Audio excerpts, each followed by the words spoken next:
Situation वो नहीं होती। वो आदमी दूसरी जगह लेन देन करेगा, तुम्हारे साथ नहीं आएगा, जहाँ भी उसको अकेले।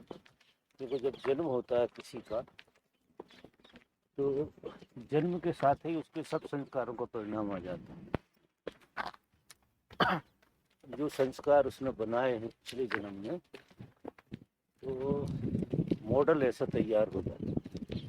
लेकिन अब मॉडल जिन जिन चीज़ों से हुआ है तैयार, वो चीज़ें उसे भुगतना तो पड़ेगी। कुत्ता भी योनि में गया, कुत्ता के गुणधर्म को जीना पड़ेगा। तो मॉडल जो है जिस ढंग का आदमी की क्या है, लाखों वैरायटी, लाखों। तो लाखों वैरायटी में किस वैरायटी का मॉडल तुम्हारा बना? सैनिक का बना कि साधु का बना, वो कर्मों से, कि हिजड़े का बना कि किसी और का बना कि किसी और का बना।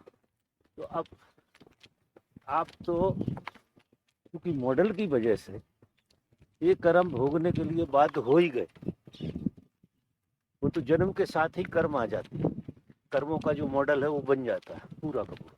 अब उसे उस तरह से मत लो, पूर्व जन्म का कोई आदमी मिलेगा, अभी इसी जन्म में तुम ऐसे ही हो, ऐसे मानो, बात उससे ज्यादा मत लो, नहीं तुम कभी मुक्त नहीं हो सकते। तो नहीं, अब कोई मान लो मुझे मारने आ गया और उसने मुझे मार दिया, हाँ, ठीक है, तो मैंने तो पिछले जन्म में उस आदमी को नहीं मारा था, तो वो मुझे मारने क्यों आया?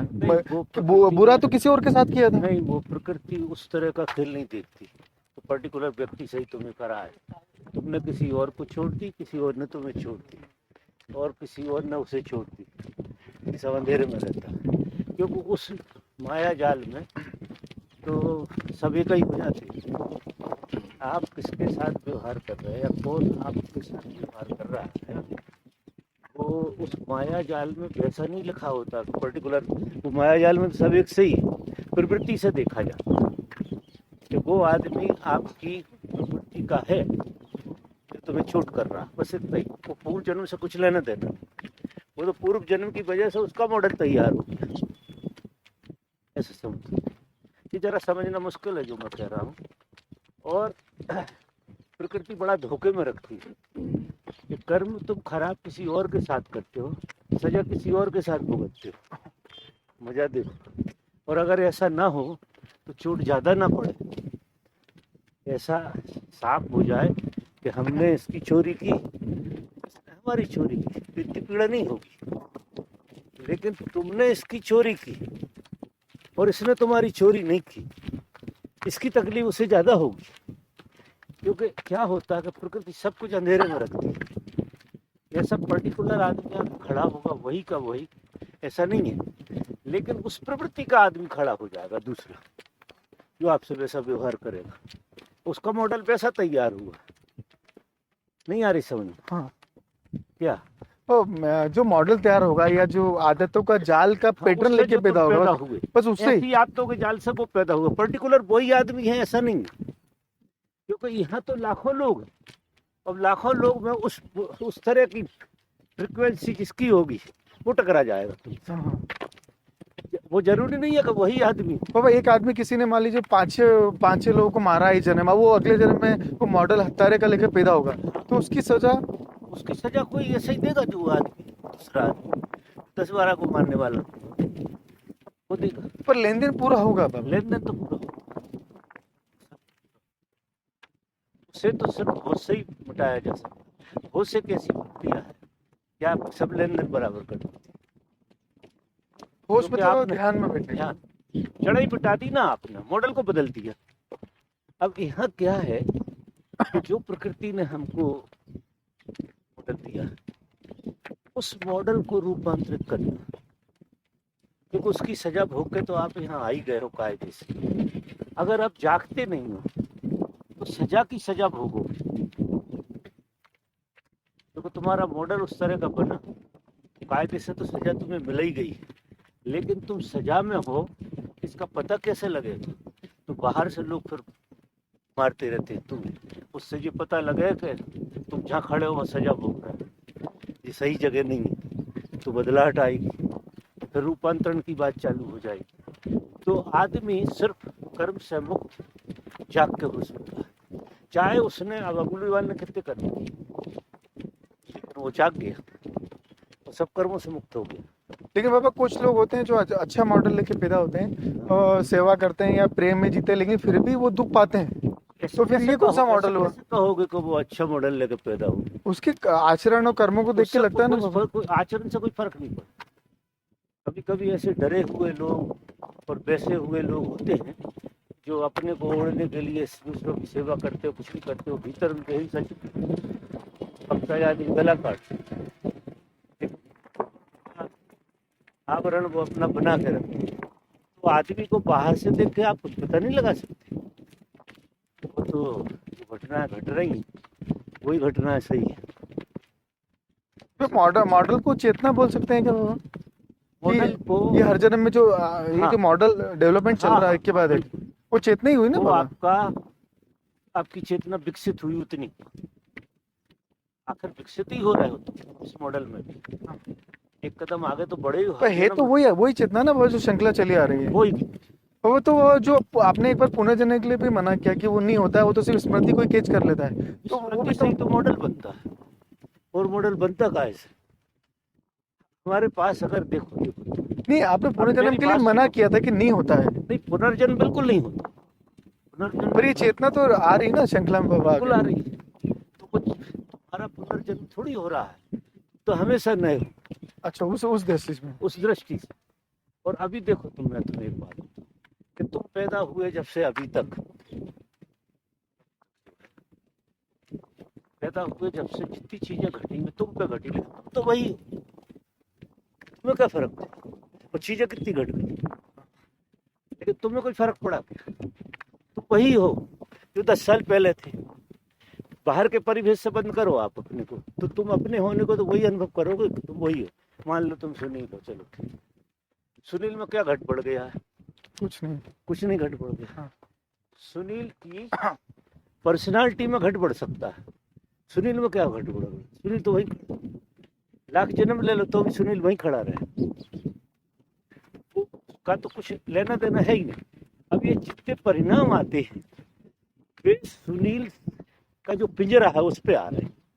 जो मॉडल खड़ा हुआ, सुनील ने अपने चारों तरफ जो मॉडल बना के प्रकट हुआ, सब हथियार रख के प्रकट हुआ, तो बाहरी परिधि पे आ रहे हैं फर्क। तो इसलिए कृष्ण कहते हैं कि निमिष मात्र में पार हो जाए, क्योंकि जितने परिणाम है वे बाहर हैं, तुम पे थोड़ी। कृष्ण उस दृष्टि से कहते हैं। तो फिर परिधि इतनी मजबूत क्यों हो जाती है बाबा? परिधि बनाते हम तो नहीं चाहते कि मजबूत हो जाए वो। हाँ, तुम चाहते हो ना, जैसे तुम धन चाहते हो, तुम स्त्रियां चाहते हो, तुम पावर चाहते हो, तुम किसी की हत्या करना चाहते हो, तुम पता नहीं क्या क्या चाहते हो, तुम सब कुछ चाहते हो। उससे तुम्हारी परिधि बन जाती है मजबूत, जो तुम्हें सताती है। क्योंकि तुम एक चीज पक्की है कि तुम्हारे अलावा बहुत सारी चीजें चाहते हो, तुम्हें नहीं चाहते। मजा देखो, सही बात। तुम्हारे लिए बहुत सारी चीजें चाहिए, लेकिन तुम चाहिए ऐसा नहीं है। क्योंकि तुम्हें लगता है मुझे क्या मांगू, मैं तो हूं ही, लगता है कि नहीं? तुम कभी तुम्हें चाहे हो कभी नहीं चाहे। ऐसा जरूर होगा कोई तुम्हें चाहे, ऐसा होगा, लेकिन तुम्हें चाह रहे, ऐसा है? बोलो, ऐसा है? एक बार भी तुम्हें ख्याल नहीं आएगा कि तुम तुम्हारे प्रेम में हो, कोई तुम्हारे प्रेम में हो। हमेशा अपने से बाहर ही रहते हैं, बाहर ही रहते हो तुम अपने से। तुम जो है जो ढूंढ रहे हो वो पूरा का पूरा पर्दी का जाल ढूंढ रहे हो, तुम्हें नहीं ढूंढ रहे। तो तुम्हें जिस दिन तुम ढूंढोगे एक जाल खत्म। अब पर्दी में ढूंढ रहे हो तो पर्दी का तो एक स्ट्रक्चर है, उसमें तो समय के अनुसार से ईंटें लगेंगी, टूटेंगी, गिरेंगी, जुड़ेंगी। यही सारी जिंदगी करते रहते हो। कुछ जो पर्सनालिटी का भवन है, उस भवन को जन्मों जन्मों से बनाए चले आता, और उसमें उतार चढ़ाव होती, तुम में नहीं। तुम्हारे कोई जन्म नहीं होती बाबा। हर कर्म का आपने भी बोला है कि वापस आता है 10 गुना होके, तो हर कर्म वापस लौट कर भी आएगा। तो जो नया मॉडल बन के पैदा आ रहा है, तो आदतों के जाल से वो एक एक चीज वापस आएगी, उसका हिसाब एक एक चीज का पूरा होगा बाबा? बिल्कुल होगा, अगर जागृति नहीं है तो। इतना लाखों साल के कर्म का जाल है, कभी किसी का नहीं मिट सकता, एक जागृति मिटा सकती है।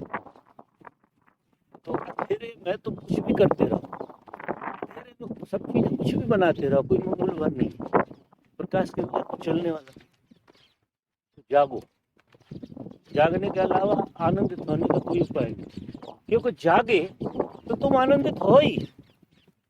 तुम सोए हुए हो और तुम चाह से भरे हो, और चाह तो कमूल कारण। तो तुम चाह किसकी कर रहे हो? मॉडल की, तुम्हारी नहीं। तुम चाहे जो कर रहे हो वो मॉडल की कर रहे हो। तुम्हारे लिए तो तुम कभी कुछ चाह ही नहीं रहे। तुम्हारे लिए थोड़ी चाह रहे। तुम्हारी चाह धन की है, धन को चाह रहे हो। पद की है, स्त्री की है, किसी की। लेकिन तुम्हारी चाह है क्या? कभी ख्याल आया कि तुम्हारी चाह है क्या? तुम्हें तुम्हारी चाह नहीं है तो किसी को तुम्हारी क्या चाह होगी? सब ऐसे ही चलता। सही बात। तो मॉडल को दो, ये जो मॉडल है जो आदतों का जाल लेके पैदा हुआ है, जागरूक ठीक से है, ही तो हाँ, पैदा है। लेकिन जो भी वो कर्म जो उसके लौट के आते हैं, वो मॉडल तो चाहता ही नहीं कि मेरे पास आए। बिल्कुल चाहता है मॉडल। मॉडल तो मॉडल ने जैसे ही कहा कि ये चीज मुझे नहीं चाहिए या ये चीज मुझे चाहिए, दोनों ही चीजें मॉडल से उत्पन्न होती है। और मॉडल उनको 10 गुना करके, जैसे जो तुम्हें नई चीज चाहिए वो तुम बाहर फेंक देते हो, घृणा, क्रोध, लोभ। लेकिन कोई चीज यहाँ बाहर फेंकती नहीं है। तुम जो भी फेंकोगे तुम पे ही आने वाला, क्योंकि सब चीजों का अंत तुम पे होने वाला। तो अगर तुम जागृत होगे तो तुम चाहे फेंकना और चाहना दोनों ही बंद कर दो। ना तो तुम ऐसा चाहोगे कि तुमसे कोई बुराई निकल जाए। पर ये तो कोई समाधित व्यक्ति ही कर सकता है ना, संसार में जीते हुए बाबा। तो समाधित हो ना। जब समझ में ही आ गई ये बात कि समाधि के अलावा कोई रास्ता नहीं है, तो समाधि के रास्ते पे चलो। अब दूसरा तो कोई रास्ता है नहीं। संसार में रहना तो ये सब नियम, महाभारत में जो रहेगा वो तो इस नियम में, फिर उस नियम को जियो, भोगो, वो लाखों जन्म भोगते रहो। जब थक जाओगे, अभी तो ऊपर ऊपर समझ में आएगी कोई समाधिस्थ आदमी जान सकता है, फिर पूरे प्राणों में बढ़ जाएगी कि समाधि के अलावा कोई रास्ता ही नहीं है। तो फिर समाधि की बात चालू है। अभी तो सुनी सुनाई बात। तो गीता में भक्ति योग, ज्ञान योग, सब योग बताए, फिर लास्ट में बताया तो जो सर्वधर्मान परित्यज्य मेरी शरण में आया, तो वो लास्ट में बताने का कोई रीजन स्पेशल होगा? बिल्कुल। तो जब तक तुम ज्ञान योग, भक्ति योग में पकोगे नहीं, तब तक तुम अंतिम शरण में नहीं जा सकते। सच्ची शरण में। सच्ची शरण नहीं है। तुम्हारी भक्ति में भी अस्मिता होगी, तुम्हारे ज्ञान में भी अस्मिता होगी। तो तुम्हारे मॉडल को ठीक कर रहे हो। कृष्ण कहते हैं कि जब आदमी थक जाता है सब चीजों से, इतना थक जाता है, तब वो मेरी शरण में, जो मेरी शरण में आया कि मैं उसे आत्मसात कर लेता हूँ। अब आत्मसात करने का मतलब क्या होता है? जो तुम उसकी शरण में गए तो वो तुम्हें उस जैसा बना दे। एक नया मॉडल बन गए तुम, फिर तुम एक नए मॉडल बन गए, कृष्ण ही। ऐसे सब, क्योंकि अभी हम जिसकी शरण में जा रहे हैं वो मॉडल बन रहे हैं। क्योंकि धन की शरण में जाओगे तो धन का मॉडल बनो, और वो वासना की शरण में जाओगे तो वासना का मॉडल बन के खड़े हो। और अगर चैतन्य की शरण में चले गए, कृष्ण चैतन्य का नाम, तो तुम चैतन्य होगे। लेकिन होगा सब शरण में ही जाने से। और यहाँ इस जगत में धर्म के लिए जिस तरह से समर्पण है, धन के लिए भी समर्पण। क्योंकि बिना समर्पण के तो कुछ मिलता ही नहीं। अगर धन भी तुम पा रहे हो तो समर्पण तो देना पड़ेगा ना तुम्हें धन की। स्त्री भी पा रहे हो तो समर्पित हो तुम, तभी मिल रही है। कैसे मिल जाएगी? बोलो। यहाँ समर्पण के अलावा कुछ मिलने वाला है ही नहीं। बाबा ये जो मॉडल जो है, ये जो बन के आ जाता है, तो ये कहाँ से प्रकट? हाँ, यूकेजी के क्या बात है, चमत्कार घट गया भाई। बड़े सवेरे सवेरे चमत्कार घटे। तो वहाँ जाते मेघदूत में, तो यहाँ आ गए। अच्छा, तो सेवा में और दान में ऐसी क्या बात है कि ये मॉडल के कर्म की निर्जरा हो जाती है, जबकि होश या समाधि या ध्यान से ज्यादा अच्छे से हो सकती है? इनमें ऐसा क्यों? दान वही आदमी कर सकता है जो होश में होगा। अच्छा, सेवा वही कर सकता है जो होश में होगा। होश वाले आदमी से सेवा और दान होंगे। बेहोश आदमी से ना दान हो सकता ना सेवा हो सकता। ये सब फालतू की बात है। फिर वो आएगा होश से ही। होश का परिणाम है सेवा और दान। ये होश का परिणाम, प्रेम। कृष्ण ने बाबा बताया कि मेरे व्यक्ति को मैं भूलता और फिर अपना स्वभाव वो भूलते हैं, ऐसा एक। तो उसके बाद मेरे व्यक्ति का मतलब ये जो मेरी शरण में अच्छा वही, आ, उसका निर्माण फिर मैं करता हूँ। तो फिर उस व्यक्ति में तो दोस्त तो रहते ही है ना। दोष बिल्कुल नहीं रहेगा उसमें। पहले तो होते हैं पहले। पहले दोष होते, जब तक शरण में नहीं आए तो दोष रहेंगे। अच्छा, सारे दोष विदा हो जाएंगे, शरण में जब ही जा पाओगे जब दोष विदा हो जाए, तो काम क्रोध सब निकल सब जाता सब सब निकल जाता है, है, अपने आप निकलता है उसमें। अपने आप निकलता है। वो तो कृष्ण की लीला जो वो बता रहे हैं वो अद्भुत सूत्र है। वो कृष्ण को समझना इतना सरल नहीं है, थोड़ा ऊपर ऊपर से समझ लेते हैं वो हम। बहुत ही ऊपर ऊपर से। हम्म। अगर कृष्ण को समझ लिया तो ब्रह्मांड को समझ लिया, इसमें सारे ब्रह्म का तत्व है और सब विज्ञान, ज्ञान विज्ञान सब समाया, अद्भुत खेल है। कि सभी छोर से उनका जीवन तो दिखता ही है कि सब हाँ। जगह पे से वो है है। बिल्कुल। और सबसे बड़ी बात, हर एंगल में आनंदित जो आदमी है हाँ। तो साधारण आदमी तो नहीं हो सकता। अरे बाबा वो कृष्ण भगवान के मंदिर में वो हवेली में जाते हैं ना, तो 150 नियम होते हैं। अब उनके जीवन में कोई नियम ही नहीं, नहीं नहीं उनके मंदिर में नियम सब नहीं, लगाए। ये तो सब पाखंड है, ये सब पाखंड है, हमें पता है। कृष्ण जो है स्वयं स्वयं से जी रहे थे, नियम कायद में से स्वयं स्वयं से जो जी रहा है उसको काय के नियम। तो अगर किसी की हत्या भी कर दे तो वो कोई खुद किसी का नहीं। नियम में नहीं है। वो खुद का नहीं। समरथ को नहीं दोष गुस्साएं, वाह, जिन पावक सुरसरी की नहीं। जो समर्थ हो जाता है वो दोष के बाहर हो जाता है, उसकी परिधि काम कर रही है किसी की सुरक्षा में। वो अगर कोई उससे लड़ेगा तो उसे मार भी सकता है, लेकिन वो उसे मान नहीं रहा, उसे मान नहीं रहा, उसको उसके प्रति घृणा नहीं है। वो उसको इसलिए मार रहा है कि वो आगे किसी और का नुकसान न करे। ना कर। इस वजह से कृष्ण कहते हैं कि ऐसा नहीं है कि दुष्ट को मैं मारता भी, जब वो मानता नहीं जरूर। तो दुष्ट भी मारता हूँ। क्यों? मैं सिर्फ इसलिए मेरा तो कुछ बिगाड़ नहीं सकता, लेकिन दुष्ट का धरती पर है नहीं उपद्रव। वो इतने उपद्रव में आ गया है कि बहुत लोगों की हिंसा करे। अब सारे महाभारत को उन्होंने खेल के आपके, उन्हें कौन परेशानी? कृष्ण को किससे परेशान? वो तो परमात्मा स्वरूप थे, उन्हें तो कोई परेशानी नहीं कर सकते। लेकिन चूंकि उनके भक्तों को परेशानी कर रहे हैं ना लोग, अब उनके भक्तों को परेशान करेंगे तो वो तीर उठा ले, वो सुदर्शन उठा के सूद देंगे उसको। अब वो क्यों सूद देंगे कि एक सूद देंगे तो 100 जिंदा रहेंगे? नहीं, वो 100 को सूद रहा था। हाँ। क्योंकि दुष्ट तो दुष्ट ही करेगा ना, समझ रहे? ऐसा खेल। इसलिए कृष्ण के जीवन काल को समझना, और जब तक कोई कृष्ण के जीवन काल को न समझे रहस्य नहीं। कृष्ण सब में खड़े, बिल्कुल उनमें काम क्रोध लोग भी दिखते हैं, एकदम बिंदास। बहुत भिन्नता है, और बिल्कुल बाहर खड़े हुए योगी। तो कहने को बड़े भोगी, लेकिन कोई भोगी भोगी नहीं है, परम योगी, भोगते हुए भी योगी। ऐसा समझिए, मतलब इतनी विराट चेतना होती है कि छोटे मोटे लोग तो भोग से डरते हैं।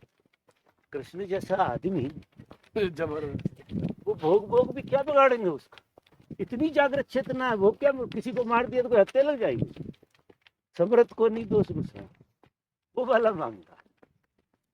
बाबा ये जो अपनी वो चर्चा चल रही थी, तो ये जो मॉडल जो अपना इस तरीके से उसने जन्म ले लिया, तो उन्होंने ऐसा बोला था कि ये मॉडल अपने आदतों के जाल से सुकुर दुख पाता है, लेकिन 3 साल या 6 महीने की बच्ची के साथ भी रेप हो जाता है। उसने तो कोई कर्म भी नहीं किया अभी तो लियाकत पैदा हुई ना, नहीं, लेकिन उसने कोई प्रतिक्रिया तो नहीं करी पैदा होने के बाद। करे कि ना करे, लेकिन कर्म तो उसके आए, वो जन्म मॉडल तो वही बना।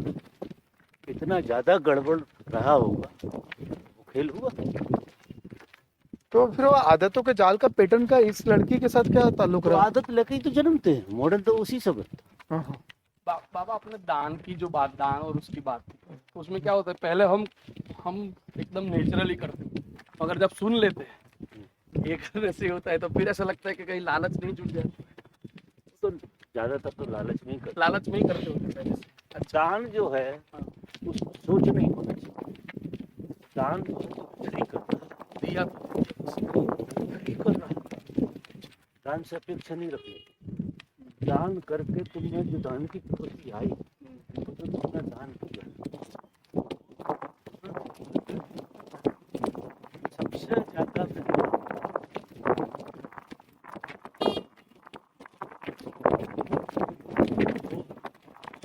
सेब,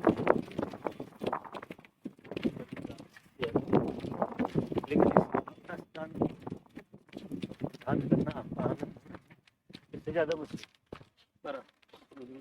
और आनंदित हो दान करके, आनंदित हो कि तुम्हें दान करने का किसी ने मौका दिया, उसके पैर छुओ, जिसने दान लिया उसके पहले तो पैर छुओ, धन्यवाद दो, तो बड़ी कृपा है कि जो उपद्रव तुमने लिया। वो बिल्कुल अलग अलग थ्योरी है, जो तुम समझ रहे हो वैसी थ्योरी नहीं। अच्छा, दान का बड़ा मूल्य है।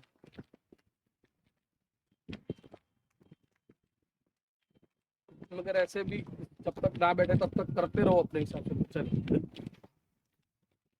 करते रहो, तुम्हारे हाथ में क्या है? हाँ। तो सिर्फ जागृति है तुम्हारे हाथ में, हर चीजों को जागृत करो, और तुम्हारे हाथ में कुछ नहीं है, सब भगवान।